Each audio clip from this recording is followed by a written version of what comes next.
Aku hanya tersenyum saat suamiku dengan marah memaksa aku untuk menyetujuinya berpoligami, karena dia pikir aku wanita bodoh. Namun justru aku balik buat dia sengsara dan menyesal telah berani mengkhianatiku. Sebelum masuk ke ceritanya, absen dulu yuk dengan cara subscribe, like, dan komen di bawah. Oke, kita mulai. Malam turun seperti selimut beludru yang berat di atas kompleks perumahan mewah itu. Lampu-lampu taman baru saja menyala, memancarkan cahaya keemasan yang hangat di atas halaman-halaman yang terawat sempurna. Di salah satu rumah bercat putih gading, Alina baru saja memarkir mobilnya di garasi. Ia mematikan mesin, lalu menyandarkan kepalanya sejenak di sandaran kursi, memejamkan mata. Hening, hanya suara detak mesin mobil yang perlahan mendingin yang menemaninya. Hari ini adalah salah satu hari terpanjang dalam proyek yang sedang ia tangani. Sebagai seorang manajer proyek di sebuah perusahaan konstruksi multinasional, hari-hari panjang adalah santapan rutinnya. Presentasi dengan klien asing, revisi desain yang tak ada habisnya, dan koordinasi dengan tim di lapangan menguras energinya hingga tetes terakhir. Tapi senyum tipis terukir di bibirnya saat membayangkan sambutan hangat dari Bima, suaminya. Pintu garasi yang terhubung ke dapur terbuka dengan derit pelan. Aroma tumisan bawang putih dan jahe langsung menyambutnya. Di sana, di depan kompor, berdiri Bima. Pria itu, dengan kemeja kantor yang lengannya sudah digulung hingga siku, tampak serius mengaduk sesuatu di dalam wajan. Pemandangan itu selalu berhasil meluluhkan semua penat di tubuh Alina. Bima, suaminya selama 7 tahun, adalah sosok yang ia kira adalah pelabuhan terakhirnya. Mereka membangun semuanya dari nol. Dari sebuah apartemen sempit hingga rumah impian ini. Karir mereka menanjak bersama. Alina dengan keahliannya yang tajam dalam manajemen, dan Bima dengan kemampuannya membangun relasi di sebuah bank investasi ternama. Mereka adalah pasangan panutan. Setidaknya, itu yang dilihat oleh semua orang. Kamu sudah pulang. Suara Bima memecah lamunan Alina. Ia berbalik dan tersenyum. Meski senyum itu terasa sedikit berbeda dari biasanya. Tidak sehangat biasanya. Baru saja. Baunya enak sekali. Masak apa? Alina meletakkan tas kerjanya di meja makan, lalu mendekat untuk memeluk Bima dari belakang. Ia menyandarkan dagunya di bahu suaminya, mencoba mencari kehangatan yang familiar. Namun, bahu itu terasa kaku. Hanya udang saus tiram. Kesukaanmu, jawab Bima pendek, tanpa menghentikan gerakan tangannya mengaduk wajan. Alina melepaskan pelukannya. Ia merasakan ada yang aneh. Ada jarak yang tak terlihat di antara mereka. Jarak yang semakin terasa selama beberapa bulan terakhir. Ia mencoba menepisnya. Berpikir mungkin Bima juga lelah dengan pekerjaannya. Aku mandi dulu. Ya, sebentar. Di bawah pancuran air hangat, Alina membiarkan pikirannya melayang. Ia teringat awal mula kehadiran Sarah, sepupunya, dalam kehidupan mereka. Sekitar 6 bulan yang lalu, Sarah datang ke rumah mereka dengan mata sembab dan cerita pilu tentang pernikahannya yang gagal. Sebagai keluarga, Alina menyambutnya dengan tangan terbuka. Ia menawarkan tempat tinggal sementara sampai Sarah bisa mandiri kembali. Awalnya, kehadiran Sarah membawa sedikit warna baru. Ia rajin membantu di rumah dan seringkali menyiapkan makan malam jika Alina pulang terlambat. Namun, perlahan tapi pasti, Alina mulai merasakan pergeseran. Sarah, dengan segala pesona rapuhnya, mulai mengisi kekosongan yang seringkali ditinggalkan oleh kesibukan Alina. Saat Alina harus lembur untuk menyelesaikan laporan proyek, Sarah ada di sana, membuatkan Bima kopi dan mendengarkan keluh kesah Bima tentang pekerjaannya. Saat Alina harus pergi keluar kota untuk meninjau lokasi proyek, Sarah yang menemani Bima menonton pertandingan sepak bola di televisi. Alina sering mendengar mereka tertawa bersama dari ruang kerja. Awalnya ia ikut senang, berpikir baguslah suaminya punya teman ngobrol di rumah. Tapi lama-kelamaan, tawa itu terdengar seperti lonceng peringatan di telinganya. Sarah selalu memposisikan dirinya sebagai korban.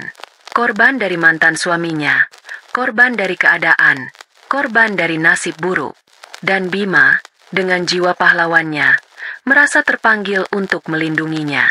Alina pernah mencoba membicarakannya dengan Bima. "Aku merasa Sarah terlalu bergantung padamu, Mas," katanya suatu malam. Saat itu, Bima menatapnya dengan pandangan tak percaya. "Dia itu sepupumu, Alina, keluargamu sendiri.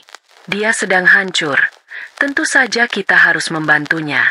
Kamu terlalu sibuk dengan pekerjaanmu sampai tidak punya waktu untuk berempati." Ucapan itu menusuknya. Sejak saat itu, Alina memilih diam. Ia tidak mau dituduh sebagai istri yang pencemburu dan tidak punya hati. Ia mencoba percaya pada Bima, pada ikatan pernikahan mereka yang sudah teruji selama 7 tahun. Ia mengubur kecurigaannya dalam-dalam, berharap semua ini hanya perasaannya saja. Setelah selesai mandi dan berganti pakaian, Alina kembali ke ruang makan. Udang saus tiram sudah tersaji di atas meja, bersama nasi hangat dan tumis kangkung. Tapi ada yang aneh. Ada 3 piring yang disiapkan. Dan di salah satu kursi, sudah duduk Sarah, menatapnya dengan senyum manis yang terlihat dipaksakan. "Kak Alina, ayo makan. Aku tadi bantu Mas Bima masak," kata Sarah dengan suara lembut yang dibuat-buat. Alina hanya mengangguk, lalu duduk di kursinya. Suasana di meja makan terasa sangat canggung. Tidak ada obrolan ringan seperti biasanya. Hanya suara denting sendok dan garpu yang beradu dengan piring. Bima makan dalam diam. Matanya terpaku pada makanannya.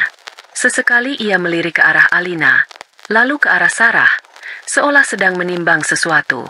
"Ada yang ingin aku bicarakan." Bima akhirnya membuka suara setelah mereka selesai makan. Nadanya datar, tapi syarat akan keseriusan yang membuat perut Alina melilit. Alina menatap suaminya. Ia melihat Sarah yang duduk di sebelahnya menunduk, memainkan ujung bajunya, seolah sedang memerankan adegan seorang gadis pemalu yang pasrah. Firasat buruk mulai merayapi hati Alina. "Bicarakan apa, Mas?" tanyanya. Suaranya terdengar lebih tenang dari apa yang ia rasakan di dalam. Bima menarik napas panjang. Ia meraih tangan Sarah yang ada di atas meja, menggenggamnya erat. Mata Alina terpaku pada tautan tangan mereka. Jantungnya serasa berhenti berdetak. Semua kecurigaan yang selama ini ia coba kubur, kini meledak keluar, memenuhi rongga dadanya dengan rasa sakit yang tak terhingga. "Aku dan Sarah, kami saling mencintai," kata Bima, akhirnya menatap lurus ke mata Alina. Tidak ada penyesalan di matanya. Yang ada hanya keyakinan yang dingin dan kokoh. "Dan aku tidak akan meninggalkannya. Dia membutuhkan aku." Dunia Alina seakan runtuh. Suara dengung memenuhi telinganya. Ia menatap Sarah, yang kini mengangkat wajahnya. Ada kilatan kemenangan di mata sepupunya itu, tersembunyi di balik ekspresi sedih yang palsu. "Aku tahu ini berat untukmu, Alina," Bima melanjutkan, suaranya melembut, seolah sedang membujuk anak kecil. "Tapi aku sudah memikirkan solusinya. Solusi terbaik untuk kita bertiga." Alina tidak sanggup berkata-kata. Lidahnya keluh. Ia hanya bisa menatap 2 orang di hadapannya yang telah menghancurkan hatinya berkeping-keping. Bima berdeham, mengeratkan genggamannya pada tangan Sarah. "Aku ingin kamu memberiku izin untuk menikahi Sarah. Kita bisa hidup bersama di rumah ini. Kamu tetap menjadi istri pertamaku. Tidak akan ada yang berubah. Aku hanya ingin menolong Sarah, memberinya status yang layak. Ini demi kebaikan kita semua." Permintaan gila itu meluncur begitu saja dari mulut pria yang pernah berjanji akan menjaganya seumur hidup. Permintaan itu, yang diucapkan dengan begitu tenang seolah sedang membahas rencana liburan akhir pekan, adalah sebuah penghinaan terbesar yang pernah Alina terima. Mereka tidak hanya mengkhianatinya, mereka juga meremehkan akal sehatnya. Mereka pikir, setelah bertahun-tahun membangun hidup bersama, Alina akan begitu saja menerima kehadiran wanita lain di dalam pernikahannya, di dalam rumahnya. Mereka mengira ia adalah wanita bodoh yang bisa diatur demi keegoisan mereka. Dan di tengah reruntuhan hatinya, sebuah kekuatan dingin mulai bangkit dari dalam diri Alina. Hening yang pecah setelah permintaan Bima terasa lebih menyesakkan daripada suara paling bising sekalipun. Alina bisa merasakan tatapan mereka, Bima dan Sarah, menusuknya, menunggu reaksi. Mereka mungkin mengharapkan sebuah ledakan, tangisan histeris, piring yang dibanting, atau makian yang meluncur deras. Itu adalah reaksi yang normal, reaksi yang mereka antisipasi, reaksi yang akan membuat mereka merasa lebih superior, lebih benar, karena Alina akan terlihat seperti wanita emosional yang tidak bisa berpikir jernih. Tapi Alina tidak memberi mereka kepuasan itu. Ia mengambil gelas air putih di hadapannya, meminumnya perlahan. Setiap gerakan terasa diperlambat. Ia bisa merasakan getar halus di tangannya. Satu-satunya pengkhianat dari badai yang bergemuruh di dalam dirinya. Setelah meletakkan gelasnya kembali ke meja dengan denting pelan, ia akhirnya mengangkat wajahnya. Ia menatap Bima, lalu tatapannya beralih ke Sarah, yang langsung menundukkan kepalanya seolah tak sanggup menahan tatapan tajam Alina. "Tidak," kata Alina. Satu kata, singkat, padat, dan tanpa ruang untuk negosiasi. Suaranya tidak bergetar, nadanya datar, dingin, dan final, seperti palu hakim yang baru saja diketuk. Bima mengerutkan kening. Ia tampak terkejut. Ini di luar skenario yang sudah ia susun di kepalanya. "Apa maksudmu tidak, Alina? Coba pikirkan baik-baik. Ini solusi terbaik." "Tidak," Alina memotong, kali ini dengan penekanan yang lebih kuat. Ia mencondongkan tubuhnya sedikit ke depan. "Jawabanku adalah tidak. Pernikahan ini, sejak awal, adalah perjanjian antara dua orang. Aku dan kamu.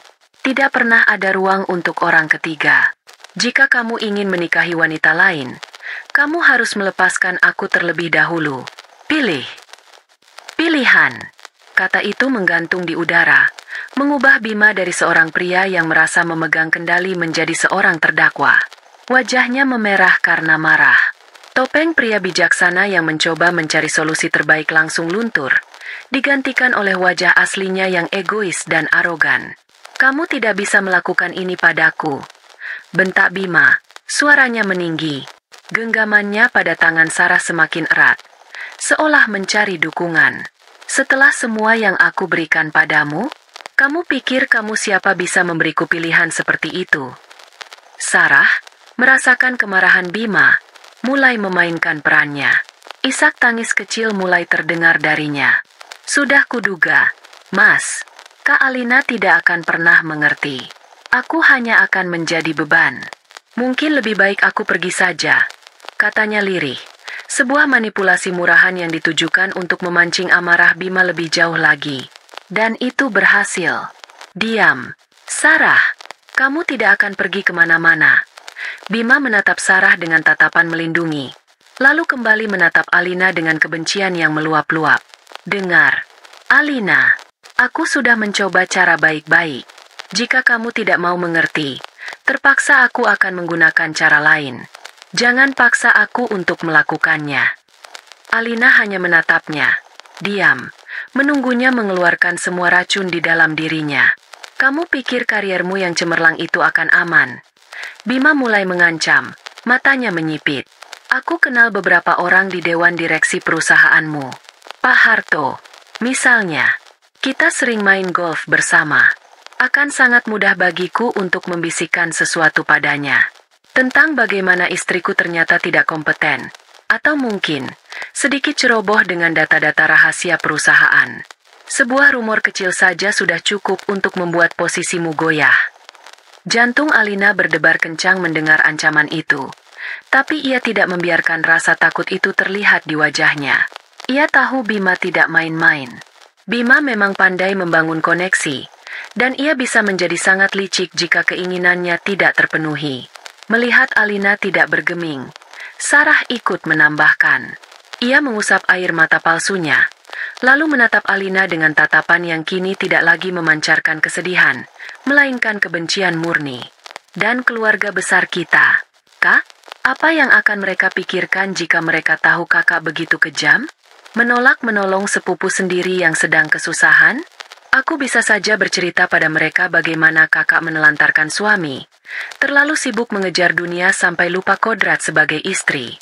Mereka akan lebih percaya padaku. Kak, aku yang selalu terlihat lemah dan butuh pertolongan." Ancaman ganda. Yang satu menyerang fondasi hidupnya, pekerjaannya. Yang satu lagi menyerang jaring pengaman sosialnya, keluarganya. Mereka telah merencanakan ini. Mereka telah memikirkan setiap sudut untuk menjatuhkannya. Mereka ingin melumpuhkannya dari segala sisi, membuatnya tidak punya pilihan lain selain tunduk pada keinginan mereka. Mereka berdiri di sana, Bima dengan arogansinya dan Sarah dengan kelicikannya, seperti dua serigala yang telah berhasil mengepung mangsanya, menunggu mangsa itu jatuh ke tanah dan menyerah. Mereka menunggu Alina hancur, menangis, memohon. Tapi yang mereka dapatkan adalah sesuatu yang sama sekali di luar nalar mereka. Di tengah badai ancaman dan kebencian itu, setelah mereka selesai dengan semua gertakan mereka, Alina melakukan sesuatu yang tak terduga. Bibirnya perlahan-lahan terangkat, membentuk sebuah senyuman. Bukan senyum lebar, hanya sebuah senyum tipis, nyaris tak terlihat. Senyum yang tidak mencapai matanya. Matanya tetap dingin dan tajam, menatap lurus ke arah mereka berdua. Senyuman itu membuat Bima dan Sarah terdiam. Mereka saling pandang, bingung. Apa yang lucu? Apa yang ia senyumkan? Kamu sudah gila? Tanya Bima. Suaranya terdengar ragu untuk pertama kalinya malam itu. Senyuman Alina yang tenang itu entah kenapa terasa lebih mengancam daripada teriakan kemarahan. Ada sesuatu yang salah. Sesuatu yang sangat salah. Alina tidak menjawab. Ia hanya terus tersenyum. Senyum misterius yang membuat bulu kuduk mereka meremang. Senyum itu seolah berkata, "Kalian pikir hanya itu senjata yang kalian punya? Kalian salah besar." Tanpa mengucapkan sepatah kata pun lagi, Alina bangkit dari kursinya. Ia merapikan pakaiannya dengan gerakan yang anggun dan tenang, seolah tidak ada hal luar biasa yang baru saja terjadi.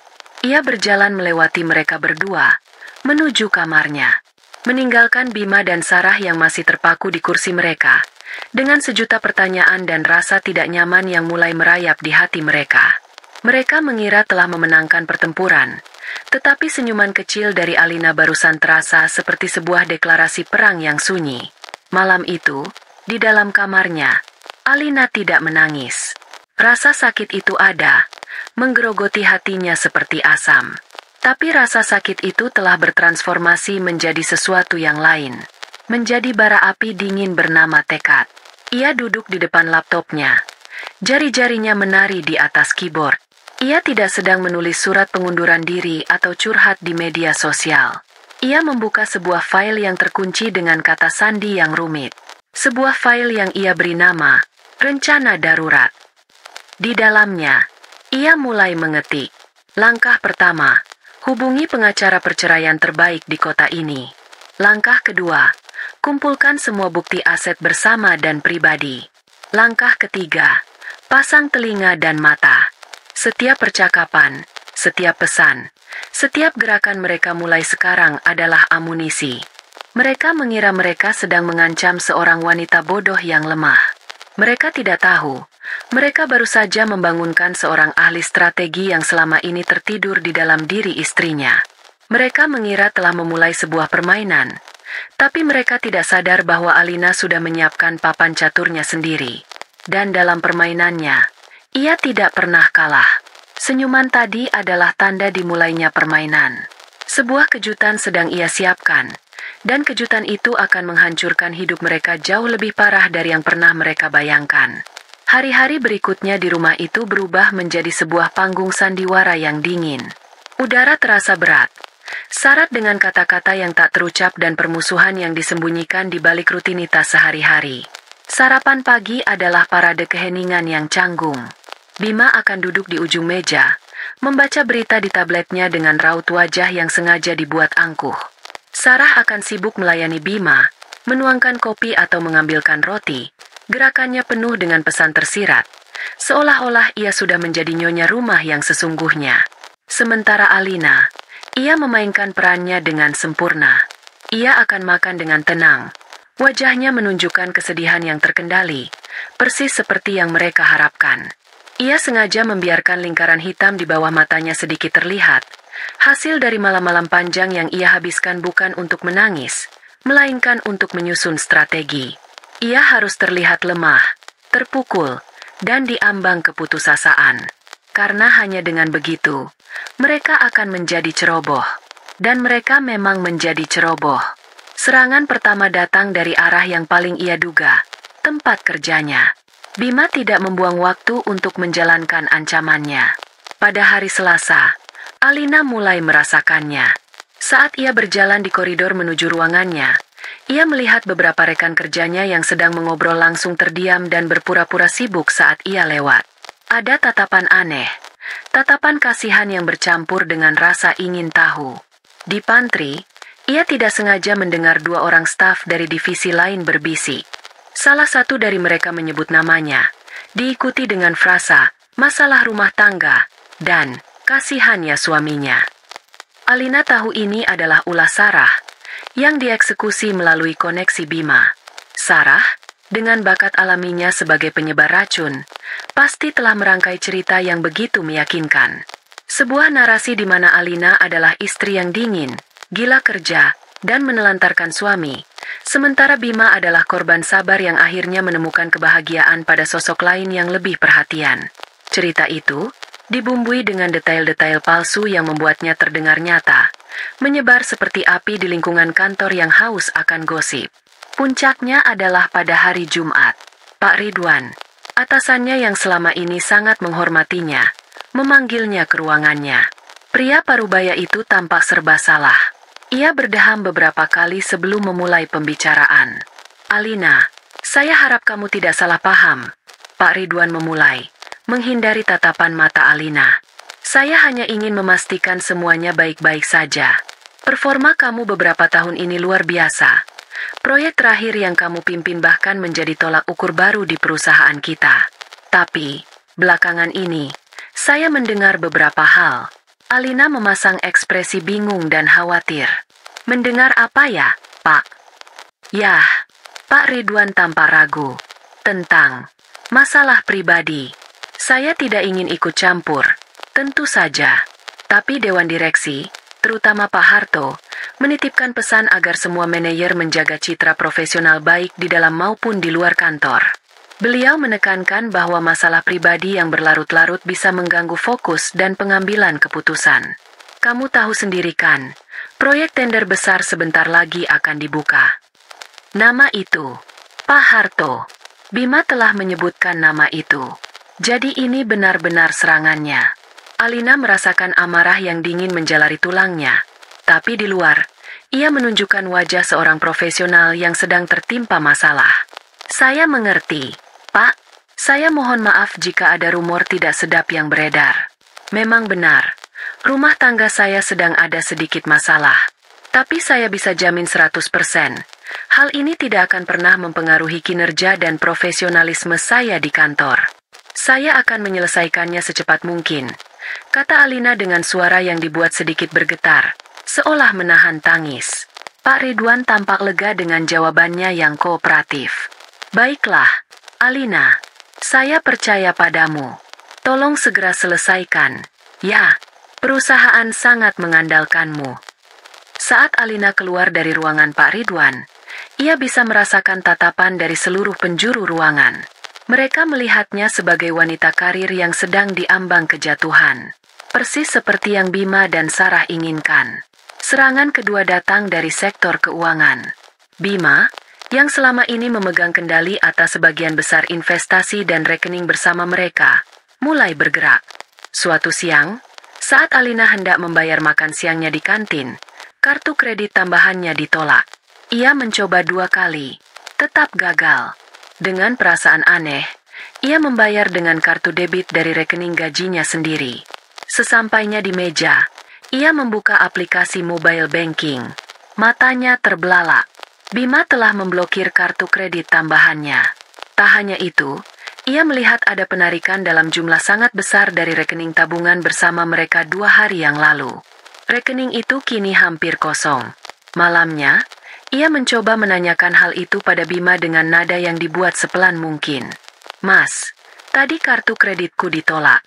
Dan aku lihat rekening tabungan bersama kita. Uangnya ditarik hampir semua. Memangnya ada keperluan apa? Bima menatapnya dari balik koran yang sedang ia baca. Senyum sinis tersungging di bibirnya. Oh, itu. Aku memindahkannya ke instrumen investasi yang baru. Lebih menguntungkan. Dan soal kartu kredit. Aku rasa sudah saatnya kamu mulai belajar hidup lebih hemat. Kurangi pengeluaran yang tidak perlu. Itu adalah sebuah kebohongan yang terang-terangan. Itu bukan investasi. Itu adalah cara Bima untuk memotong akses finansial Alina, membuatnya bergantung dan panik, membuatnya merasa tidak berdaya. Namun, di balik semua tekanan itu, Alina tidak tinggal diam. Pagi hari setelah malam ancaman itu, ia sudah bergerak dalam senyap. Ia mengambil cuti 1 hari dengan alasan sakit. Tujuannya bukan untuk bersembunyi di kamar, melainkan sebuah kantor firma hukum di pusat kota. Kantor itu milik Bu Ratna, seorang pengacara spesialis perceraian yang terkenal tajam dan tidak pernah kalah dalam kasusnya. Alina memilihnya setelah melakukan riset semalaman. Di hadapan Bu Ratna, seorang wanita berusia akhir 40-an dengan tatapan mata setajam elang, Alina menceritakan semuanya. Tanpa tangis, tanpa drama. Ia menjabarkan kronologinya seperti sedang mempresentasikan sebuah proyek, lengkap dengan tanggal, kutipan ancaman, dan potensi risiko. Bu Ratna mendengarkan dengan saksama, sesekali membuat catatan. Setelah Alina selesai, ia menatap klien barunya itu dengan sorot kagum. Kebanyakan wanita yang datang ke sini sudah hancur lebur secara emosional. Tapi kamu datang dengan strategi. Bagus. Saya tidak punya waktu untuk hancur, Bu. Saya datang untuk menang. Jawab Alina tegas. Baiklah, kata Bu Ratna sambil tersenyum tipis. Strategi kita sederhana. Pertama, biarkan mereka merasa di atas angin.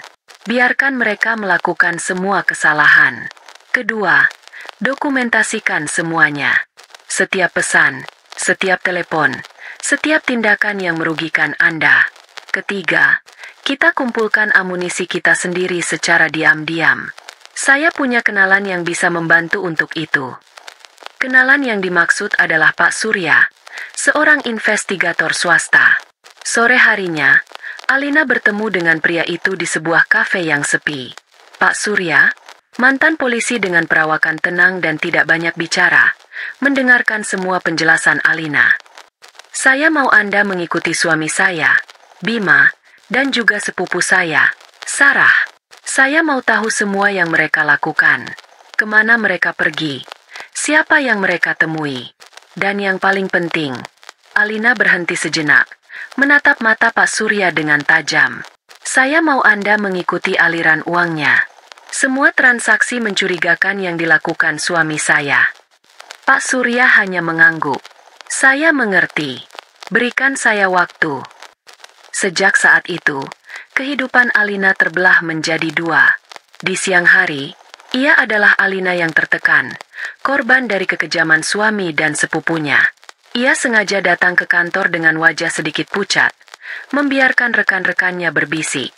Di rumah, ia adalah istri yang pasrah, tidak lagi membantah saat Bima menyindirnya atau saat Sarah secara terbuka menunjukkan kemesraannya dengan Bima di hadapannya. Tapi di malam hari, saat rumah sudah senyap dan para pengkhianat itu tertidur lelap, Alina yang sesungguhnya muncul.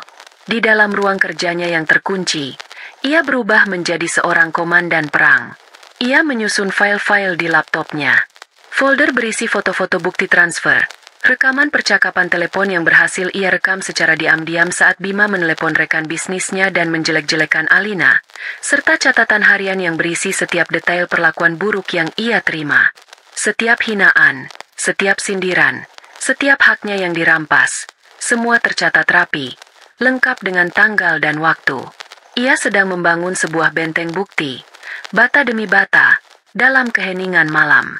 Benteng yang suatu saat nanti akan ia gunakan untuk meruntuhkan. Pekan-pekan berikutnya adalah permainan kesabaran yang menguji mental Alina hingga ke batasnya. Di permukaan, hidupnya tampak semakin menyedihkan. Bima dan Sarah, yang melihat Alina semakin pendiam dan pasrah, menjadi semakin berani. Mereka tidak lagi sungkan menunjukkan kemesraan di dalam rumah. Sarah bahkan sudah berani memindahkan sebagian pakaiannya ke dalam lemari di kamar tamu, seolah menegaskan statusnya sebagai penghuni tetap. Mereka sering pergi berdua di akhir pekan dengan alasan menemani Sarah mencari tempat tinggal baru, sebuah kebohongan yang sudah tidak berusaha mereka tutupi lagi. Alina membiarkan semuanya terjadi. Ia menelan setiap rasa sakit dan mengubahnya menjadi bahan bakar untuk mesin pembalasannya yang bekerja dalam senyap. Mesin itu bernama Pak Surya. Setiap 3 hari sekali, sebuah email tanpa subjek akan masuk ke alamat email rahasia yang Alina buat khusus untuk komunikasi ini.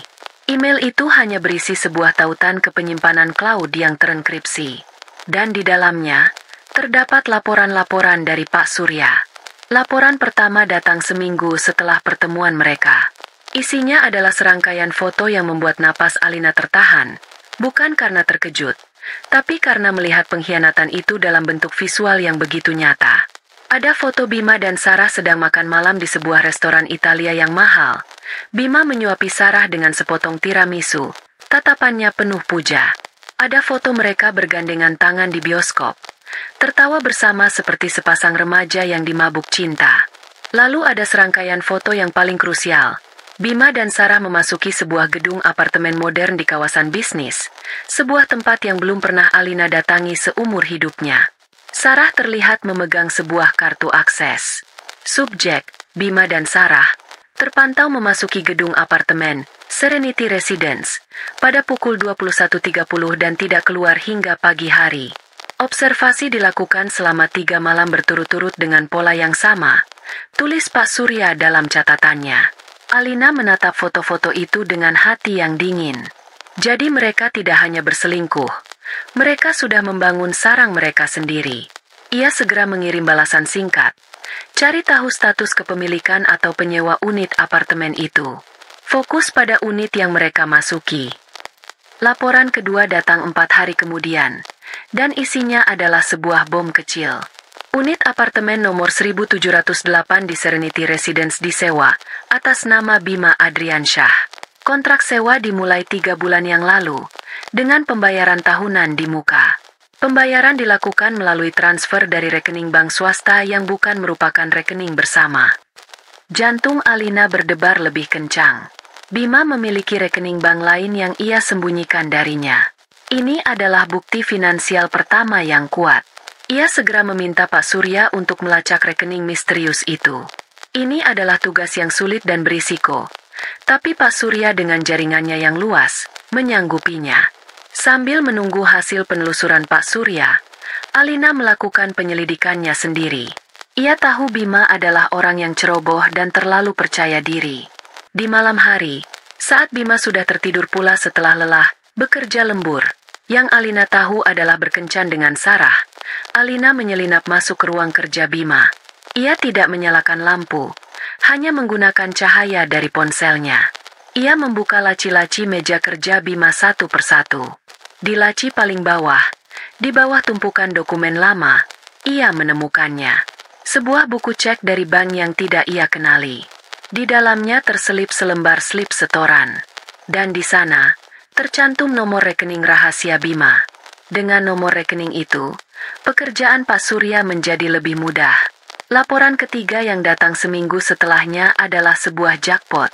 Pak Surya berhasil mendapatkan mutasi rekening tersebut selama 6 bulan terakhir. Mata Alina memindai baris demi baris angka di layar laptopnya. Di sana tercatat semua pengeluaran mereka. Pembayaran sewa apartemen. Cicilan mobil sport baru atas nama Sarah. Tagihan kartu kredit atas nama Sarah yang selalu dilunasi penuh setiap bulan. Perjalanan liburan ke Bali 2 bulan lalu yang Bima katakan sebagai perjalanan dinas. Tapi bukan itu yang paling mengejutkan Alina. Yang membuatnya nyaris berhenti bernapas adalah sumber pemasukan ke rekening itu. Selain transfer rutin dari rekening gaji Bima, ada beberapa kali transfer masuk dalam jumlah ratusan juta rupiah dari sebuah perusahaan bernama CV Anugrah Sentosa. Alina mengerutkan kening. Nama perusahaan itu terdengar asing. Pak Surya, tolong selidiki CV Anugrah Sentosa. Cari tahu siapa pemiliknya dan apa jenis usahanya. Perintah Alina dalam email berikutnya. Dan laporan keempat, adalah bom atom yang akan menjadi pusat dari seluruh rencana penghancurannya.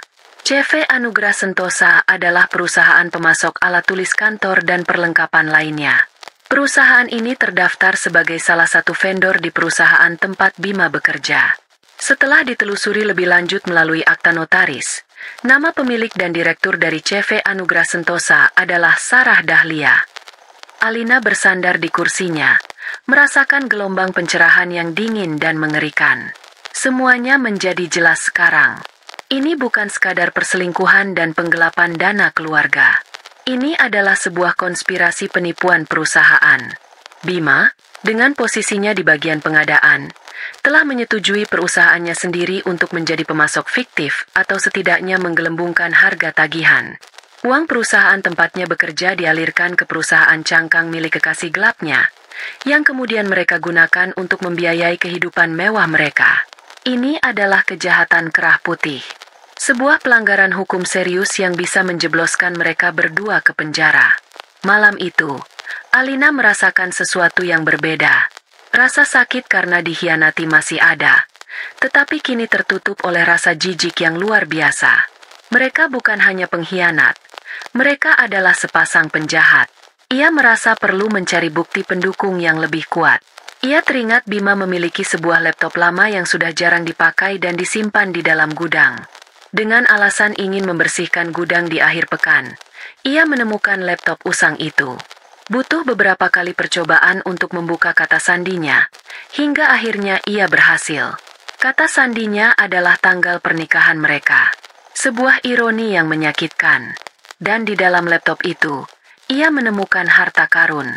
Bima, dalam kecerobohannya, tidak pernah menghapus data-data lama. Alina menemukan folder tersembunyi berisi rancangan proposal pendirian CV Anugrah Sentosa. Ada draft-draft invoice dengan harga yang digelembungkan. Bahkan ada percakapan email antara Bima dan Sarah dari awal mereka merencanakan penipuan ini.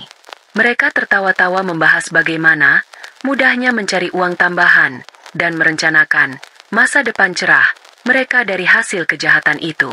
Alina menyalin semua data itu ke dalam sebuah hard drive eksternal yang aman.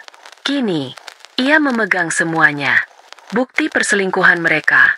Foto, video, kontrak sewa apartemen, bukti penggelapan dana investasi bersama, dan yang paling mematikan, bukti konspirasi penipuan perusahaan, akta perusahaan Sarah, mutasi rekening yang menunjukkan aliran dana haram, dan email-email perencanaan kejahatan mereka.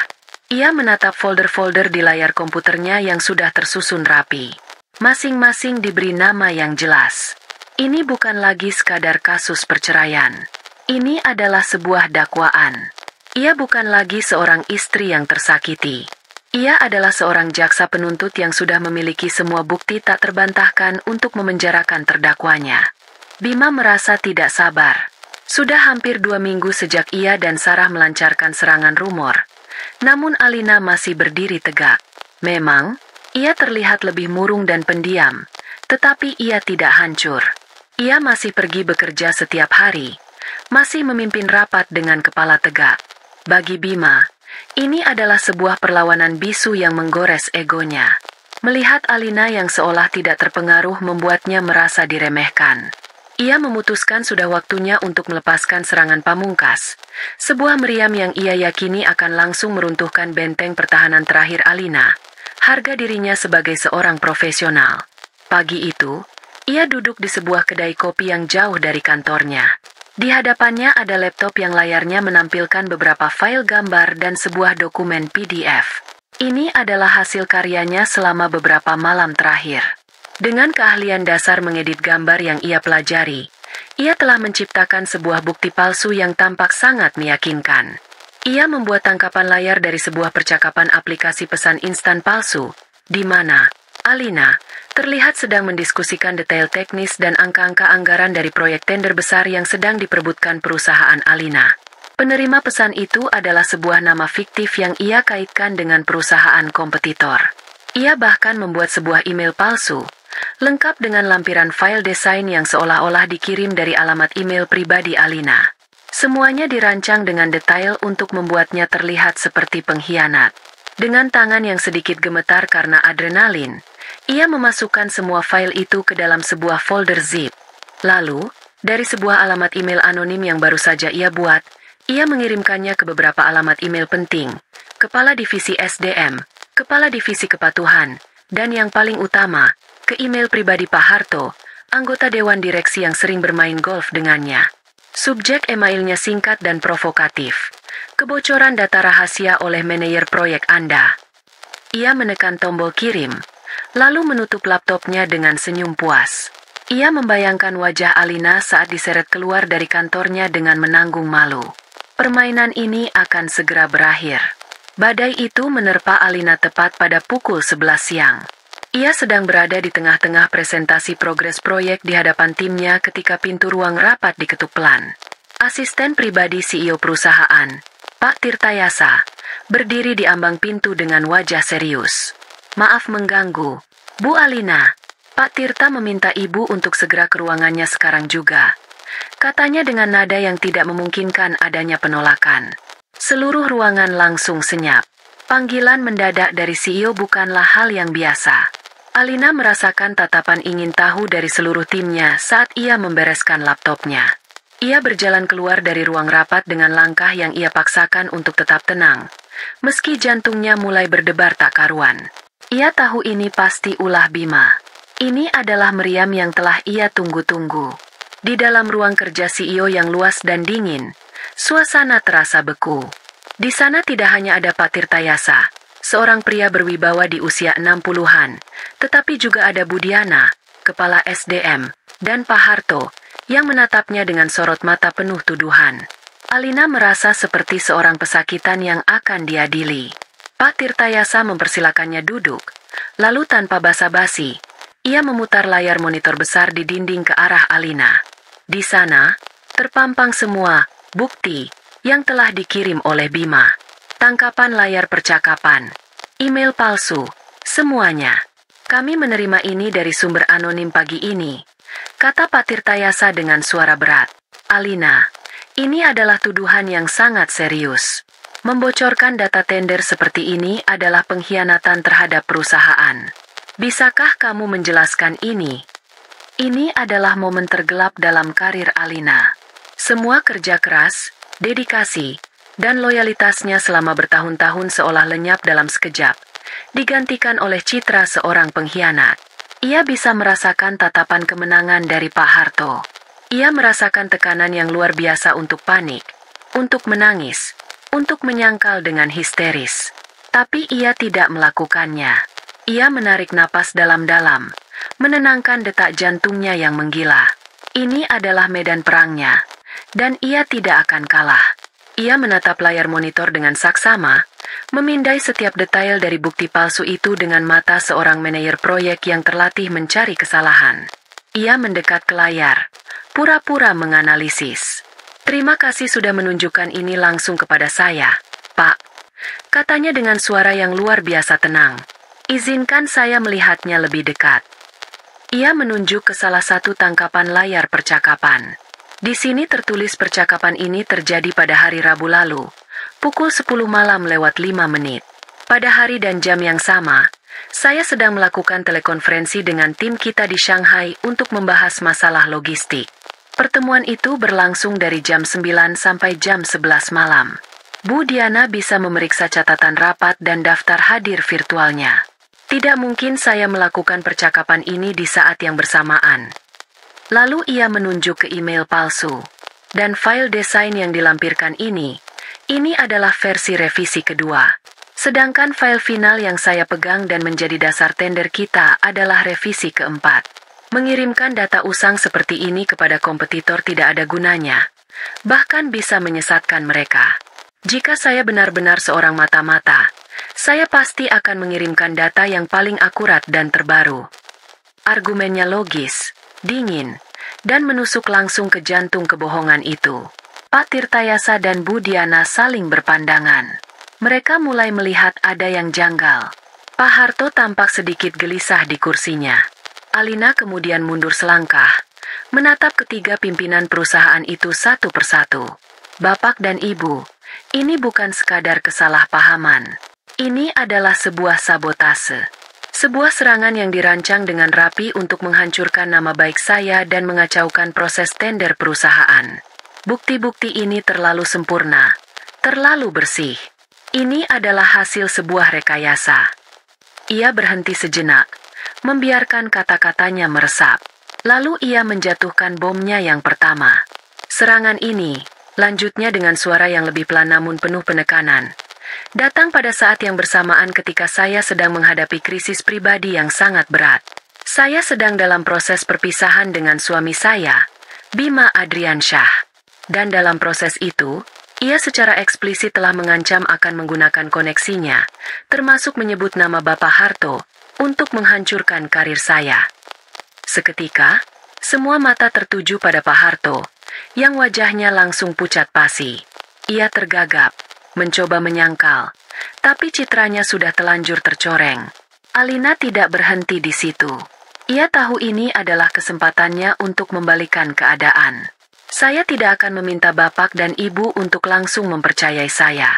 Saya hanya meminta satu hal. Berikan saya waktu 1 minggu. Bukan hanya untuk membuktikan bahwa saya tidak bersalah, tapi saya akan menangani ini seperti sebuah proyek. Proyek untuk menemukan siapa dalang sebenarnya di balik serangan ini. Saya akan membongkar siapa yang mencoba mensabotase perusahaan kita dari luar dengan cara mengkambing hitamkan saya. Setelah 1 minggu, saya akan presentasikan hasilnya kepada bapak dan ibu. Pak Tirtayasa menatap Alina lama.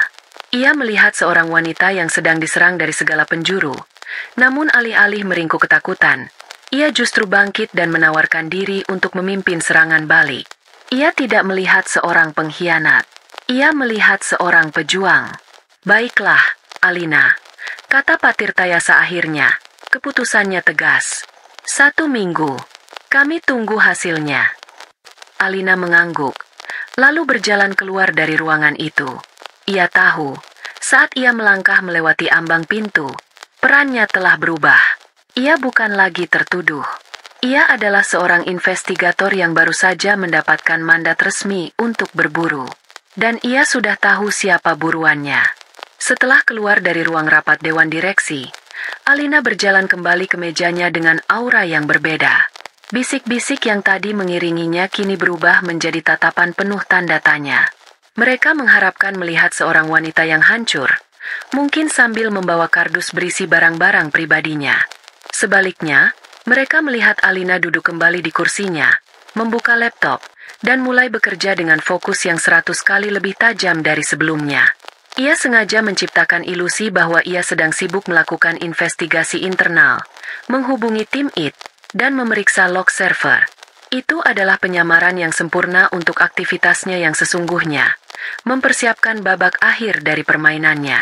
Ia membiarkan 2 hari berlalu dalam keheningan. 2 hari di mana ia tidak menghubungi Bima sama sekali. Ia tahu, keheningan ini akan membuat Bima gelisah. Bima pasti sedang menunggu kabar pemecatannya, dan ketiadaan kabar itu akan membuatnya bertanya-tanya.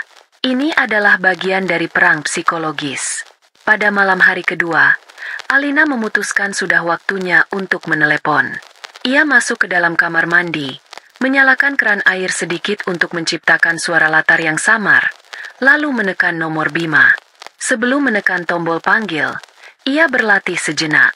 Ia mengingat kembali semua rasa sakit dan penghinaan yang ia rasakan, lalu mengubahnya menjadi energi untuk memerankan peran terbesarnya. Ia harus terdengar hancur, kalah, dan putus asa. Panggilan itu tersambung setelah dering kedua. Halo? Suara Bima terdengar waspada. Bima. Alina memulai. Suaranya sengaja dibuat serak dan bergetar, seolah ia baru saja selesai menangis berjam-jam. Aku sudah tidak kuat lagi, Mas. Di seberang telepon, hening sejenak. Alina bisa membayangkan Bima sedang menyunggingkan senyum kemenangan. Ada apa? Alina, kamu kenapa? Tanya Bima. Nadanya pura-pura khawatir. Alina bahkan bisa mendengar suara samar Sarah di latar belakang yang berbisik. Ada apa, Mas? Bima pasti mengaktifkan mode pengeras suara. Bagus. Semakin banyak penonton, semakin baik. Pekerjaanku. Isak tangis palsu mulai keluar dari bibir Alina. Ia adalah aktris terbaik malam itu. Mereka sedang menyelidikiku. Semua orang di kantor menatapku seperti aku ini penjahat. Aku bisa dipecat kapan saja. Kamu berhasil, Mas. Kamu dan Sarah. Kalian menang. Kalian berhasil menghancurkan aku. Ia melanjutkan rentetan keluh kesahnya tentang bagaimana ia tidak bisa tidur, tidak bisa makan, dan merasa hidupnya sudah berakhir. Setiap kata dirancang untuk memompa ego Bima dan Sarah hingga ke tingkat maksimal. Aku menyerah, katanya dengan suara yang nyaris berbisik. Aku akan lakukan apapun yang kalian mau. Aku akan tanda tangani surat izin poligami itu. Aku akan berikan apapun. Tolong hentikan semua ini. Aku mohon. Terdengar suara desahan lega dari seberang. Itu pasti suara Bima. Sudah dari awal seharusnya kamu begini, Alina. Kata Bima, nadanya kini penuh dengan superioritas.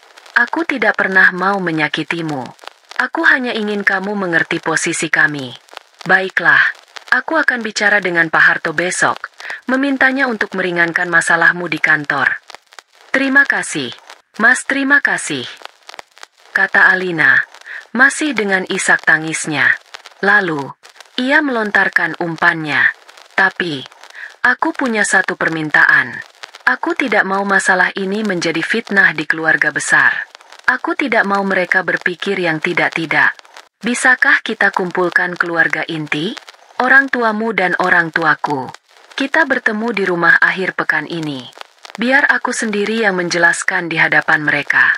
Aku akan bilang pada mereka kalau aku ikhlas. Aku ridho kamu menikahi Sarah. Supaya semuanya jelas dan tidak ada lagi yang menjelek-jelekan nama kalian berdua. Umpan itu terlalu menggiurkan untuk ditolak.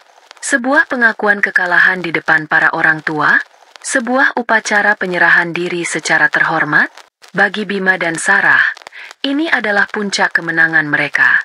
Ini akan membungkam semua kritik dari keluarga dan melegitimasi hubungan mereka.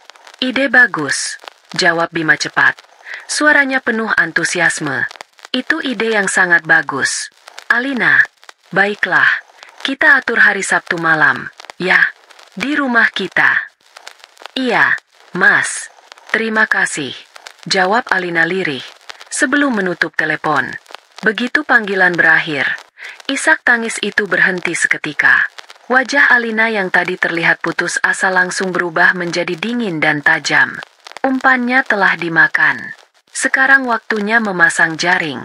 Keesokan harinya, ia mulai mengatur panggungnya. Pertama, ia menelepon kedua orang tuanya dan mertuanya. Ia tidak menceritakan detailnya. Ia hanya berkata, "Bapak, Ibu, ada masalah keluarga yang sangat penting dan harus diselesaikan. Saya mohon Bapak dan Ibu bisa datang ke rumah Sabtu malam.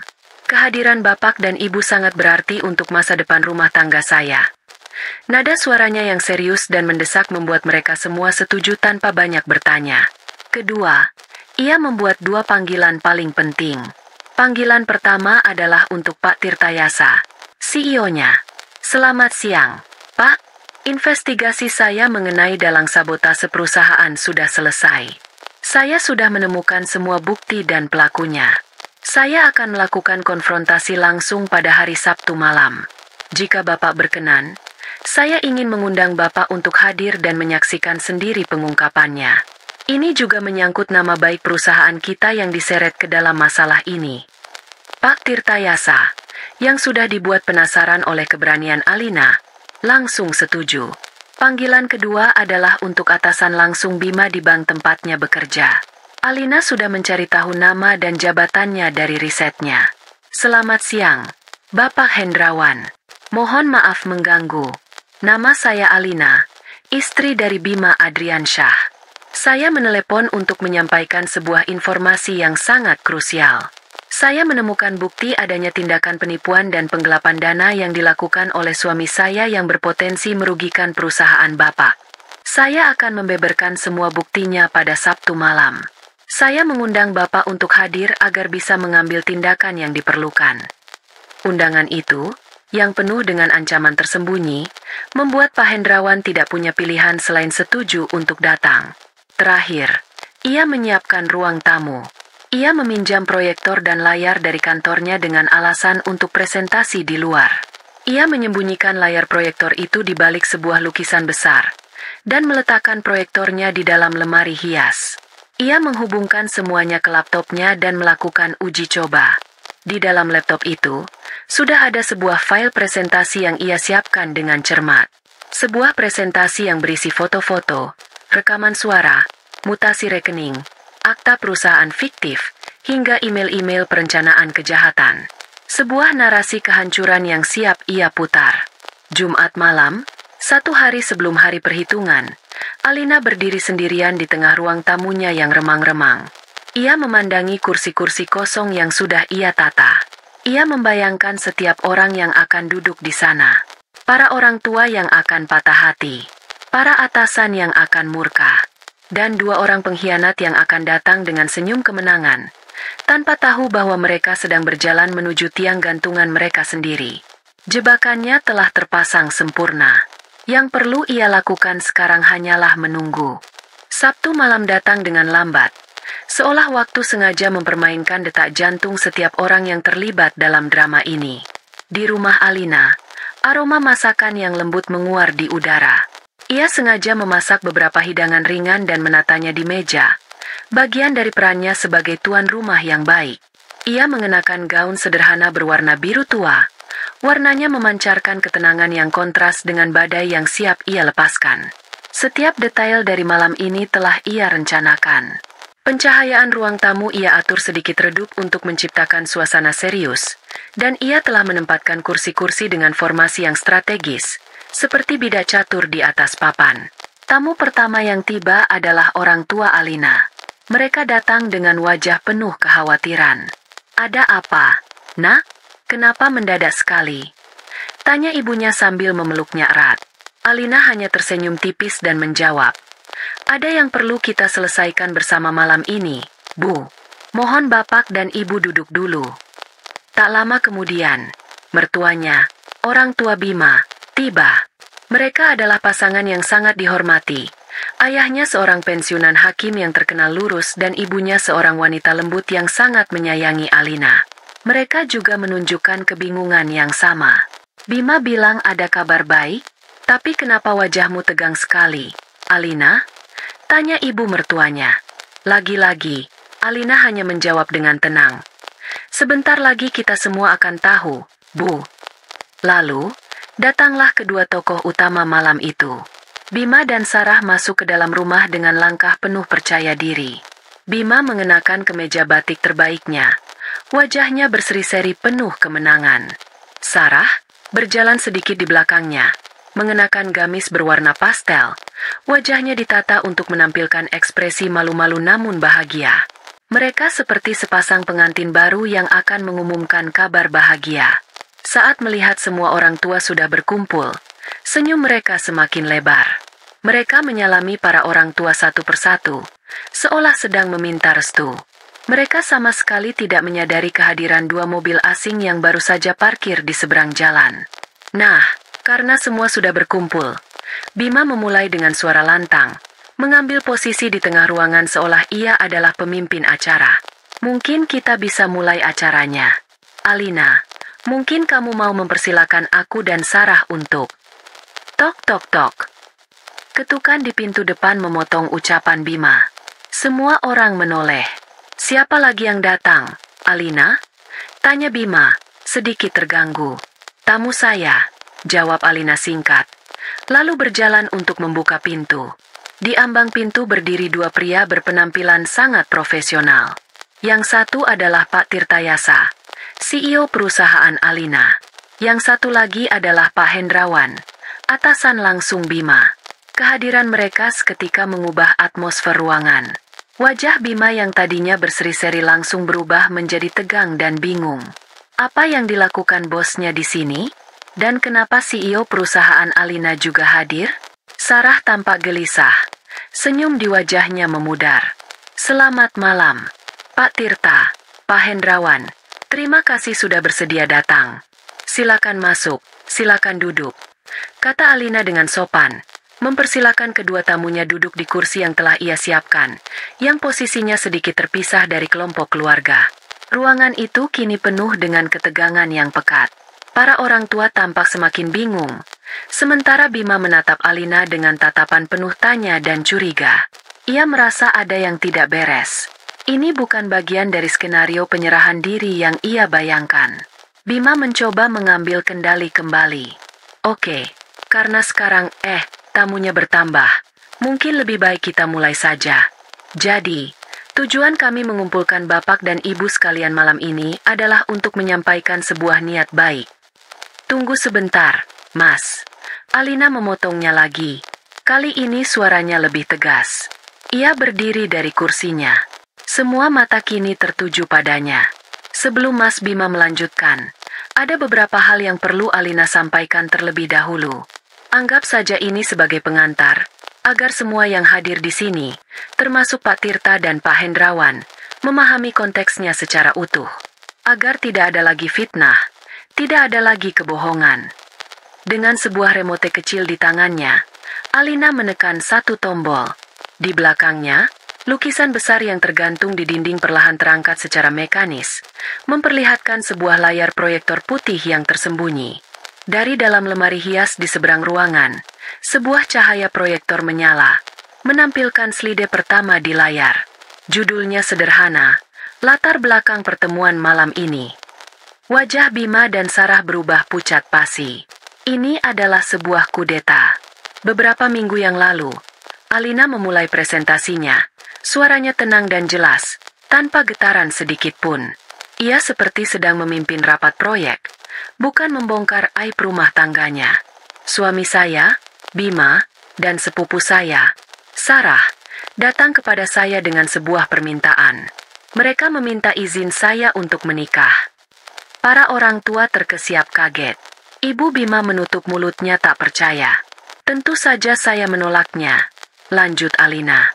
Dan penolakan itu disambut dengan sebuah ancaman. Slide berikutnya muncul, berisi kutipan langsung dari ancaman yang pernah mereka lontarkan. Mereka mengancam akan menghancurkan karir dan reputasi saya jika saya tidak setuju. Ia kemudian menekan tombol berikutnya. Layar menampilkan foto-foto hasil investigasi Pak Surya. Foto Bima dan Sarah makan malam romantis, bergandengan tangan, hingga foto mereka masuk ke apartemen Serenity Residence. Ini adalah apa yang mereka sebut sebagai tidak ada hubungan apa-apa, sebelum mereka meminta izin saya. Sebuah hubungan rahasia yang sudah terjalin jauh-jauh hari. Wajah ayah Bima, sang pensiunan hakim, mengeras seperti batu. Ia menatap putranya dengan pandangan yang menusuk. Ancaman itu tidak main-main, kata Alina, mengganti slide. Ia memutar sebuah rekaman suara. Terdengar suara Bima dengan jelas, sedang berbicara di telepon dengan Pak Harto, menjelek-jelekan kinerja Alina dan meminta bantuannya untuk menekan Alina di kantor. Pak Tirtayasa menatap Alina dengan pandangan yang kini 100% yakin. Mereka juga berusaha melumpuhkan saya secara finansial. Slide berikutnya adalah gambar mutasi rekening bersama yang telah dikuras oleh Bima, disusul dengan mutasi rekening rahasia Bima yang menunjukkan aliran dana untuk membayar sewa apartemen dan membiayai gaya hidup mewah Sarah. Uang yang seharusnya menjadi tabungan masa depan kami, dialihkan untuk membiayai perselingkuhan mereka. Bima sudah tidak bisa duduk tenang. Hentikan ini, Alina. Ini semua bohong. Fitnah, teriaknya. Suaranya panik. Duduk, Bima, kata ayahnya dengan suara berat dan berwibawa. Biarkan dia selesai. Bima langsung terdiam, terpaku oleh tatapan ayahnya. Sarah sudah mulai menangis, bukan tangisan manipulatif, tapi tangisan ketakutan yang sesungguhnya. Dan puncaknya, kata Alina, nadanya menjadi lebih serius. Adalah ketika suami saya mencoba memfitnah saya dengan tuduhan membocorkan data perusahaan. Sebuah tuduhan yang hampir menghancurkan karir yang sudah saya bangun belasan tahun. Ia menatap Pak Tirtayasa, yang mengangguk paham. Saya sempat bertanya-tanya, dari mana mereka mendapatkan begitu banyak uang untuk membiayai semua ini? Apartemen mewah, mobil baru untuk Sarah, Liburan, ternyata jawabannya lebih mengerikan dari yang saya duga. Ini adalah bagian akhir dari presentasinya. Slide terakhir muncul. Di layar terpampang dengan jelas struktur kepemilikan CV Anugrah Sentosa dengan nama Sarah Dahlia sebagai direktur. Di sebelahnya, ditampilkan beberapa contoh invoice yang digelembungkan, lengkap dengan tanda tangan persetujuan dari Bima. Dan sebagai penutup, ditampilkan mutasi rekening perusahaan fiktif itu, yang menunjukkan aliran dana masuk dari perusahaan tempat Bima bekerja, lalu dana itu ditarik tunai atau ditransfer ke rekening pribadi Bima. Ini bukan lagi sekadar perselingkuhan, Bapak dan Ibu, kata Alina. Suaranya bergema di ruangan yang sunyi senyap. Ini adalah penipuan, sebuah kejahatan yang terencana. Ia menatap Pak Hendrawan, atasan Bima, yang wajahnya sudah merah padam karena menahan amarah. Semua bukti terpampang jelas di layar. Tak terbantahkan. Alina mematikan proyektor. Layar kembali gelap. Namun citra dari bukti-bukti itu seolah masih membekas di retina setiap orang yang hadir. Ia menatap Bima dan Sarah, yang kini duduk membeku di kursi mereka. Wajah mereka pucat seperti mayat. Topeng mereka telah terkoyak. Kebohongan mereka telah telanjang. Tidak ada lagi tempat untuk bersembunyi. Ruangan itu tenggelam dalam keheningan yang memekakan telinga setelah slide terakhir dimatikan. Hanya isak tangis Sarah yang terdengar memecah sunyi. Suara yang kini tidak lagi mengundang simpati, melainkan hanya menambah rasa muak. Semua orang terpaku, mencoba mencerna lapisan demi lapisan pengkhianatan dan kejahatan yang baru saja dibeberkan dengan begitu telanjang. Orang pertama yang bangkit dari kelumpuhan adalah Pak Hendrawan. Pria itu berdiri. Tubuhnya sedikit gemetar karena amarah yang ditahan. Ia merapikan jasnya, sebuah gerakan kecil untuk mengembalikan kontrol dirinya. Matanya menatap lurus ke arah Bima, tatapan yang dingin dan tanpa ampun. Bima Adriansyah. Suara Pak Hendrawan terdengar berat dan menusuk. Selama 15 tahun saya bekerja di industri perbankan, saya belum pernah merasa semalu dan semarah ini pada karyawan saya sendiri. Kamu tidak hanya mencoreng namamu sendiri, kamu telah meludahi nama baik perusahaan yang memberimu makan selama ini. Ia berhenti sejenak, mengambil napas. Mulai detik ini juga, anggap diri kamu dipecat. Jangan pernah lagi menginjakkan kakimu di kantor. Tim audit internal dan tim legal kami akan segera bekerja besok pagi. Kami akan menyeret kasus ini ke jalur hukum. Kami akan memastikan kamu dan Nona ini, ia melirik Sarah dengan tatapan jijik, mendapatkan hukuman yang setimpal atas penipuan yang kalian lakukan. Setiap kata adalah paku yang menancap di peti mati karir Bima. Bima menatap atasannya dengan pandangan tidak percaya. Mulutnya terbuka tapi tidak ada suara yang keluar. Dunianya yang ia bangun di atas kebohongan baru saja runtuh dalam hitungan detik. Selanjutnya, Pak Tirtayasa berdiri. Ia tidak menunjukkan amarah seperti Pak Hendrawan. Sebaliknya, ia berjalan mendekati Alina. Alina, katanya dengan suara yang penuh hormat. Atas nama perusahaan, saya minta maaf karena kami sempat meragukan integritasmu. Caramu menangani masalah ini sungguh luar biasa. Kamu telah membuktikan loyalitasmu. Dan kamu baru saja menyelamatkan perusahaan dari kerugian yang lebih besar. Ia kemudian menoleh ke arah para orang tua. Bapak dan Ibu sungguh beruntung memiliki putri seperti Alina. Setelah itu, ia kembali menatap Alina dan berkata, masalahmu di kantor sudah selesai. Anggap saja tidak pernah ada. Hari Senin nanti, saya ingin bertemu denganmu di ruangan saya. Kita akan bicarakan tentang masa depanmu di perusahaan. Saya rasa, ada posisi yang lebih pantas untuk orang sepertimu. Itu adalah sebuah janji promosi. Sebuah pembalikan keadaan yang sempurna. Di saat karir Bima hancur menjadi debu, karir Alina justru melesat menuju bintang. Namun, pukulan yang paling mematikan bagi Bima datang dari sumber yang tak pernah ia duga akan sekeras itu. Ayahnya sendiri. Pak Hidayat, sang pensiunan hakim, bangkit dari kursinya. Langkahnya tegap saat ia berjalan ke hadapan putranya. Ia tidak berteriak. Ia tidak marah. Suaranya justru terdengar sangat lelah dan penuh kekecewaan. Sejak kecil, Pak Hidayat memulai. Ayah selalu mengajarkanmu tentang kehormatan, tentang integritas, tentang bagaimana nama baik lebih berharga dari harta apapun. Malam ini, kamu telah membuang semua ajaran itu ke tempat sampah. Ia menatap Bima lurus di mata. Kamu bukan hanya mengecewakan atasanmu. Kamu bukan hanya mengkhianati istrimu yang luar biasa baiknya. Kamu telah menghancurkan kehormatan keluarga ini. Kamu membuat ayah dan ibumu harus menanggung malu yang tak terhingga. Kemudian, ia mengucapkan kalimat yang menjadi vonis terakhir bagi Bima. Mulai malam ini, jangan panggil aku ayah lagi. Aku tidak punya anak seorang penipu dan pengkhianat. Jangan pernah cari kami. Pintu rumah kami tertutup untukmu. Vonis itu lebih menyakitkan dari pemecatan, lebih menakutkan dari ancaman penjara. Bima akhirnya hancur. Ia jatuh berlutut di hadapan ayahnya. Ayah jangan. Ayah ampuni Bima. Yah. Ia menangis, memeluk kaki ayahnya. Pemandangan yang menyedihkan dari seorang pria yang beberapa jam lalu masih merasa seperti raja dunia.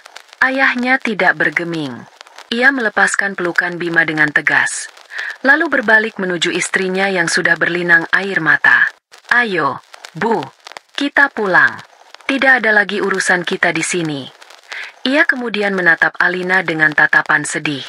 Alina, maafkan kami. Kami telah gagal mendidik putra kami. Kedua orang tua Bima berjalan keluar dari rumah itu tanpa menoleh ke belakang sedikit pun. Kini, giliran orang tua Alina yang bertindak. Ibu Alina langsung memeluk putrinya erat, menangis di bahunya. Ya Allah, Nak, kenapa kamu menanggung semua ini sendirian? Kenapa tidak cerita pada ibu? Ayah Alina menepuk pundak putrinya dengan bangga. Kamu anak yang kuat. Ayah bangga padamu. Ia kemudian menatap Bima dan Sarah yang masih terpuruk di lantai. Dan kamu, katanya pada Alina, malam ini kamu tidak akan tidur di rumah ini. Kamu pulang bersama kami.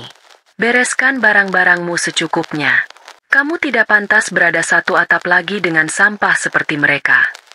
Pak Tirtayasa dan Pak Hendrawan pun pamit, meninggalkan keluarga itu untuk menyelesaikan urusan mereka. Alina, dengan ditemani ibunya, masuk ke kamar untuk mengemasi beberapa helai pakaian. Saat ia keluar, ia melihat pemandangan terakhir dari kehancuran mereka. Sarah menangis histeris, menyalahkan Bima atas semua yang terjadi. Ini semua gara-gara kamu. Hidupku hancur. Aku akan dipenjara, teriaknya sambil memukuli dada Bima. Bima sendiri hanya duduk termenung di lantai. Tatapannya kosong. Ia telah kehilangan segalanya dalam satu malam. Pekerjaan, kehormatan, keluarga, dan masa depan. Alina berjalan melewati mereka berdua tanpa mengucapkan sepatah kata pun. Tidak ada rasa kasihan. Tidak ada lagi amarah. Yang ada hanya perasaan hampa. Seperti baru saja menyelesaikan sebuah pekerjaan yang sangat berat. Ia berjalan keluar dari pintu rumah itu, digandeng oleh kedua orang tuanya, menuju cahaya lampu mobil yang menunggunya. Ia meninggalkan kegelapan di belakangnya, meninggalkan dua orang yang kini terkurung dalam reruntuhan istana kebohongan yang telah mereka bangun sendiri. Kehancuran mereka bukan hanya tak terhindarkan, tapi juga mereka ciptakan dengan tangan mereka sendiri. Malam perhitungan itu tidak berakhir saat para tamu pulang. Malam itu adalah sebuah ledakan, dan hari-hari berikutnya adalah tentang membersihkan puing-puing yang berserakan. Bagi Alina, proses ini bukan tentang meratapi keruntuhan, melainkan tentang membangun fondasi baru di atas tanah yang telah ia bersihkan dari racun. Ia tidak kembali ke rumah itu. Malam itu dan beberapa malam berikutnya, ia tinggal di rumah orang tuanya, merasakan kembali kehangatan dan keamanan kamar masa kecilnya. Dukungan keluarganya menjadi balsam bagi luka-luka batinnya. Mereka tidak banyak bertanya, hanya memberinya ruang untuk bernapas dan memastikan ia tidak pernah merasa sendirian. Langkah pertama di awal yang baru ini adalah bertemu dengan Bu Ratna, pengacaranya. Di kantor firma hukum yang tenang itu, Alina menyerahkan hard drive eksternal yang berisi arsenal buktinya. Bu Ratna meninjau isinya dengan saksama. Matanya sesekali melebar karena takjub dengan kelengkapan dan kekuatan bukti yang dikumpulkan kliennya. Alina, ini lebih dari cukup, kata Bu Ratna. Nadanya penuh kekaguman. Dengan bukti perselingkuhan yang tak terbantahkan, ditambah dengan adanya unsur penipuan dan penggelapan dana bersama, posisi kita sangat kuat. Kita bisa mengajukan gugatan cerai dengan tuntutan gonogini yang akan sangat menguntungkan pihakmu. Kita akan menuntut semua aset yang dibeli atas nama Sarah menggunakan uang bersama untuk dikembalikan. Kita akan membuat perhitungan sekecil apapun. Proses hukum berjalan dengan cepat. Bima, yang kini menghadapi tuntutan pidana dari perusahaannya dan telah menjadi paria di keluarganya sendiri, tidak memiliki kekuatan maupun sumber daya untuk melawan. Ia tidak menyewa pengacara yang sepadan. Dalam persidangan, ia dan Sarah hanya bisa menunduk pasrah saat semua bukti dibeberkan. Mereka seperti dua orang terdakwa yang sudah divonis bahkan sebelum palu hakim diketuk. Alina memenangkan semuanya. Pengadilan mengabulkan gugatan cerainya. Hak asuh atas rumah bersama jatuh sepenuhnya ke tangannya, sebagai kompensasi atas dana investasi yang telah digelapkan Bima. Semua aset pribadi yang ia miliki sebelum dan selama pernikahan, sepenuhnya diamankan. Pengadilan juga memerintahkan Bima untuk mengembalikan sejumlah besar uang yang telah ia habiskan untuk Sarah. Mobil sport dan properti kecil yang dibeli atas nama Sarah disita untuk dilelang. Hasilnya diserahkan kepada Alina. Dalam sekejap, Bima tidak hanya kehilangan pekerjaan dan keluarga, ia juga dililit utang hukum yang sangat besar kepada Alina dan mantan perusahaannya. Sementara proses hukum berjalan, kehidupan profesional Alina justru sedang mekar. Seperti janjinya, Pak Tirtayasa memanggilnya ke ruangannya pada hari Senin. Di sana, dengan disaksikan oleh beberapa direksi lain, ia secara resmi ditawari posisi baru, Kepala Divisi Strategi dan Pengembangan Proyek. Ini bukan sekadar promosi satu tingkat. Ini adalah lompatan besar. Sebuah posisi senior yang memberinya wewenang untuk membentuk arah proyek-proyek masa depan perusahaan. Kami tidak hanya melihat seorang manajer yang kompeten dalam dirimu, Alina, kata Pak Tirtayasa. Kami melihat seorang pemimpin. Seseorang yang bisa tetap tenang, berpikir strategis, dan berintegritas tinggi di bawah tekanan paling ekstrim sekalipun. Kualitas seperti itu sangat langka. Perusahaan membutuhkanmu. Alina menerima tawaran itu dengan rasa syukur yang mendalam. Ini adalah buah dari kerja keras dan keteguhannya. Fitnah yang dirancang untuk menghancurkannya justru menjadi panggung yang melambungkan namanya ke level tertinggi. Namun, kemenangan di pengadilan dan di ruang direksi hanyalah bagian dari proses pemulihan. Bagian terpenting adalah memulihkan hatinya sendiri. Langkah pertamanya adalah menjual rumah kenangan pahit itu. Ia tidak mau lagi tinggal di tempat yang setiap sudutnya menyimpan jejak pengkhianatan. Ia menyewa jasa agen properti profesional dan dalam waktu kurang dari sebulan, rumah itu laku terjual dengan harga yang sangat baik. Dengan uang hasil penjualan rumah dan aset-aset yang berhasil ia amankan, ia membeli sebuah apartemen penthouse di pusat kota. Apartemen itu lebih kecil dari rumahnya dulu, tapi terasa jauh lebih lapang. Dengan jendela-jendela besar yang menyuguhkan pemandangan kota dari ketinggian, tempat itu seolah menjadi simbol dari perspektif barunya dalam memandang kehidupan. Ia mendekorasi apartemen itu sepenuhnya sesuai dengan seleranya. Warna-warna tenang seperti krem dan hijau zaitun, perabotan minimalis modern, dan sebuah sudut khusus di dekat jendela yang ia jadikan tempat membaca. Tidak ada satupun barang dari kehidupan lamanya yang ia bawa, kecuali pakaian dan buku-bukunya. Ini adalah kanvas yang bersih. Proses penyembuhannya terjadi dalam momen-momen kecil. Saat ia menikmati secangkir teh di pagi hari sambil menatap matahari terbit dari balkon apartemennya, tanpa harus merasakan kecemasan. Saat ia menghabiskan akhir pekan dengan orang tuanya, tertawa lepas mendengar cerita-cerita lama. Saat ia kembali menghubungi teman-teman lamanya, mengakui bahwa selama ini ia terlalu sibuk dengan pekerjaan dan rumah tangga, dan kini ia ingin membangun kembali persahabatan mereka. Ia menemukan kembali kegembiraan dalam kesendirian. Ia tidak lagi merasa kesepian, melainkan merasa utuh. Ia menyadari bahwa selama ini, sebagian besar hidupnya ia habiskan untuk memenuhi ekspektasi orang lain, sebagai anak yang baik, sebagai istri yang sempurna, sebagai manajer yang andal. Kini, untuk pertama kalinya, ia hidup untuk dirinya sendiri. Ia mulai melakukan hal-hal yang dulu tak sempat ia lakukan. Mengikuti kelas yoga, belajar melukis, atau sekadar berjalan-jalan tanpa tujuan di taman kota. Tentu saja, ada bekas luka. Sesekali, saat malam terlalu sunyi, bayangan pengkhianatan itu masih muncul. Rasa sakit karena dikhianati oleh suami dan sepupu sendiri adalah luka yang dalam. Tapi kini, ia bisa melihat luka itu bukan sebagai sumber penderitaan, melainkan sebagai pengingat akan kekuatannya. Luka itu adalah bukti bahwa ia pernah jatuh begitu dalam, namun berhasil bangkit kembali dengan kekuatannya sendiri. Ia sedang membangun kembali puing-puing hidupnya, bukan untuk mengembalikan bentuk lamanya, melainkan untuk menciptakan sebuah mahakarya baru yang jauh lebih indah dan kokoh. 1 tahun telah berlalu.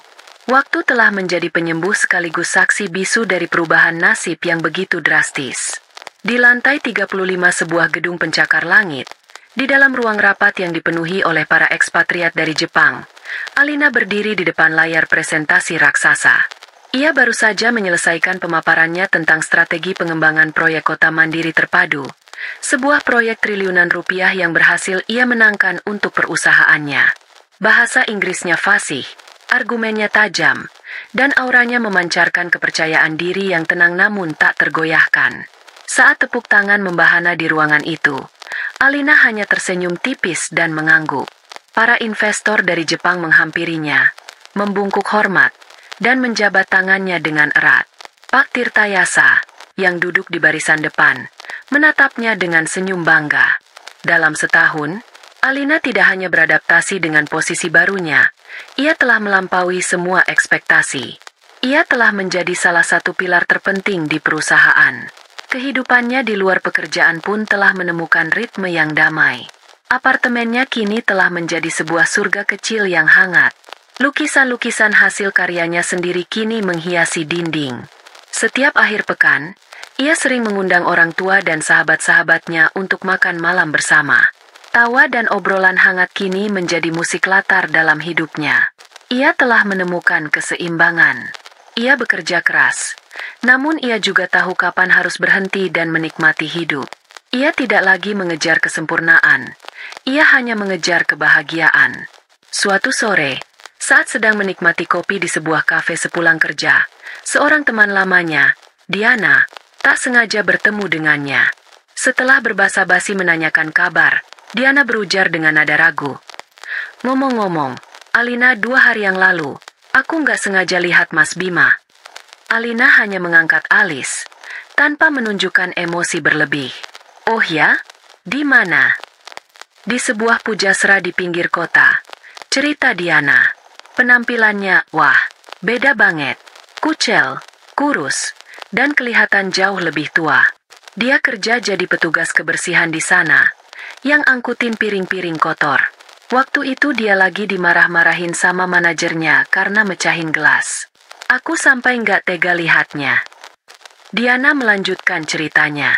Proses hukum dari perusahaannya telah membuat Bima bangkrut total. Ia divonis bersalah atas penipuan dan harus membayar ganti rugi yang fantastis. Karena tidak sanggup membayar, sebagian besar hukumannya dialihkan menjadi hukuman penjara selama beberapa tahun. Vonisnya diringankan karena ia bekerja sama dengan pihak berwajib dan menyeret beberapa nama lain yang terlibat dalam praktik serupa. Ia baru saja bebas bersyarat beberapa bulan yang lalu.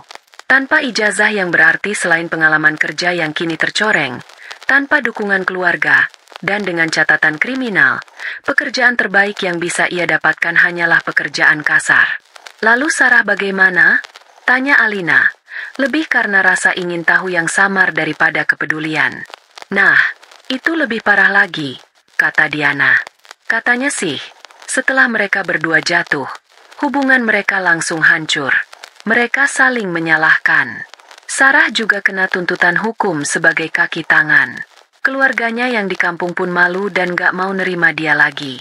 Terakhir aku dengar, dia kembali ke Jakarta dan hidupnya gak jelas. Ada yang bilang dia kerja jadi pelayan di sebuah tempat karaoke remang-remang. Parasnya yang dulu cantik sekarang kusam karena hidup susah. Mereka yang dulu begitu congkak merencanakan masa depan cerah di atas penderitaan orang lain, kini menuai buah dari perbuatan mereka.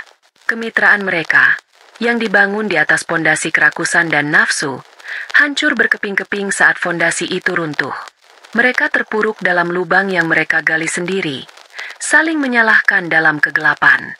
Alina mendengarkan cerita itu dalam diam. Tidak ada rasa puas atau gembira di hatinya. Yang ada hanya perasaan datar. Seolah mendengar berita tentang orang asing. Nasib mereka bukan lagi urusannya. Bab buku tentang mereka sudah lama ia tutup dan ia simpan di rak paling berdebu. Malam itu, Alina berdiri di balkon apartemennya. Gemerlap lampu kota terhampar di hadapannya seperti lautan berlian. Angin malam membelai wajahnya dengan lembut. Ia teringat kembali pada malam tergelap dalam hidupnya, saat dua orang yang paling ia percaya mencoba menghancurkannya. Ia teringat pada senyuman tipis dan misterius yang ia berikan pada mereka saat itu. Senyuman yang lahir dari rasa sakit dan tekad untuk melawan. Ia menatap pantulan dirinya di kaca jendela. Wanita yang menatap balik adalah wanita yang sama, namun juga berbeda. Lebih kuat, lebih bijaksana, dan jauh lebih bahagia. Sebuah senyuman baru terukir di bibirnya. Kali ini, senyum itu berbeda. Tidak ada lagi strategi tersembunyi. Tidak ada lagi rencana pembalasan. Senyum itu tulus, lebar, dan penuh dengan kedamaian. Itu adalah senyum kemenangan yang sesungguhnya. Senyum seorang wanita yang telah berhasil melalui badai tergelap dan menemukan cahayanya sendiri di awal yang baru. Senyum seseorang yang tahu bahwa kebahagiaan terbaik bukanlah tentang membalas dendam, melainkan tentang membangun kembali hidup yang jauh lebih indah dari sebelumnya.